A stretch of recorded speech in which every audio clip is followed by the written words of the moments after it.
before the break with a backlog of equipment, some mechanical things, and in the supply chain, it's going to be interesting to watch it because the inflation of truck costs now obviously is there. Yeah. Used trucks, just like when you go buy a car, used truck prices are skyrocketing. So folks when we talked about the 93% trucking companies are 15 trucks or less, if you can get your head around there. A lot of the folks that you see in the news are like the 1 truck, 2 truck, 3 truck companies.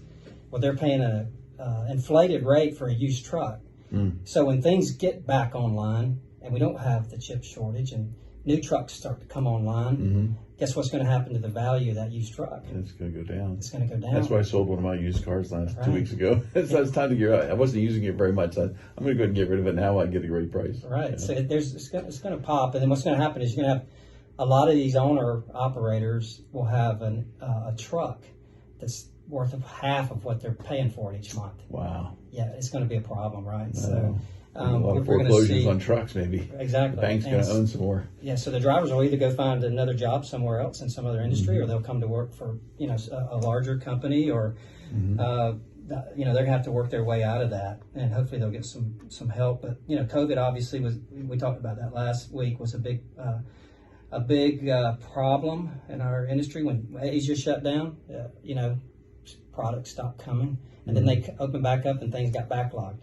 We had the same situation here, even with the truckers, and when you think about distribution, warehousing, workers that are out sick, it's slowed down the supply chain. So you have a backlog on both the imports and also on domestics, and we talked about that. But how's it affecting us? And that means that higher prices on many things, heavy demand for shipping, freight costs to skyrocket.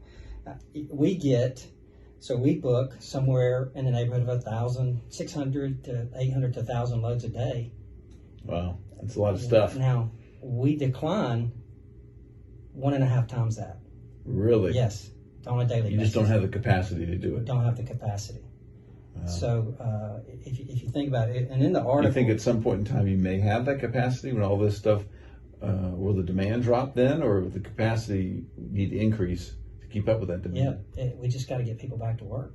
That's still a big issue. We talked about last time. People need to go to work. People need to go to work. I mean, easy money. People don't value the dollar, so the inflation goes up. Fuel prices are up. Gas prices are up, and that's a problem for all of us. But when you think about Mexico as an example, it's a $4.25 an hour labor rate. When you think about China, it's a $4.50, $4.75 an hour labor rate. Yeah. And lots of folks in the U.S., as a couple administrations back, said everybody needed a college degree, and we put a lot of college debt out there. A lot of people went to college, and they get out of college and not enough white-collar jobs. And then there's a huge demand for a blue-collar job. Right. Truckers and well-paying. Yeah, well-paying. Truckers can make $100,000. But plumbers are making that today. Electricians, right? So these skilled labor jobs are being filled by people. To me, I think we need to open up the cross border. We need to do it the right way. People need to come into the country the right way. Yes. Go through the procedure, right? Yeah. We can all agree that we shouldn't just let them cross, and we need to make sure we do it the right way. But we need that labor because there's people here that there's not enough of them that want to work. And then we have an aging population, especially in the trucking. It's the average age of a trucker around 50 years old. Yeah. A lot of them are retiring. That still sounds pretty young to me. Yeah, well, me too. The older I get. So talk to us about that drug testing clearinghouse. What exactly is that? Yeah, so this is a big issue too. So let's think back 6 or 7 years ago. Okay. If you're a driver and you're applying for a job, you got your CDL, your commercial driver's license, you go to work for company A, and everybody's required by the federal government to do a drug screen, right? We don't want drivers running down the road, under the influence of any drugs, right? 80,000 pounds. Any driver, yeah. 80,000 pounds at 65 miles an hour. That's a lot of. Or faster. Right? Yeah. So we have that, and so 7 years ago, if you went in and you had a night out of partying and your lifestyle was a little bit sketchy, maybe, I don't know, party a lot. You shouldn't be really in a truck. That's what the federal government says, and there's rules and regulations around that. You go have a drug screen, and you fail that drug screen, you could wait a week or two, and there's ways to get around it. You could go to company B down the street, go through the same procedure and get a job. And also there's random drug screens. And you could be driving a truck for a company and you could fill a random and you can wait a few weeks and figure things out, go to work for another company down the street by being creative and passing the drug screens. And there's all kinds of ways to do that. Today, we have the drug testing clearinghouse. Yeah. So if you went and filled the drug screen at company A, company B immediately sees it.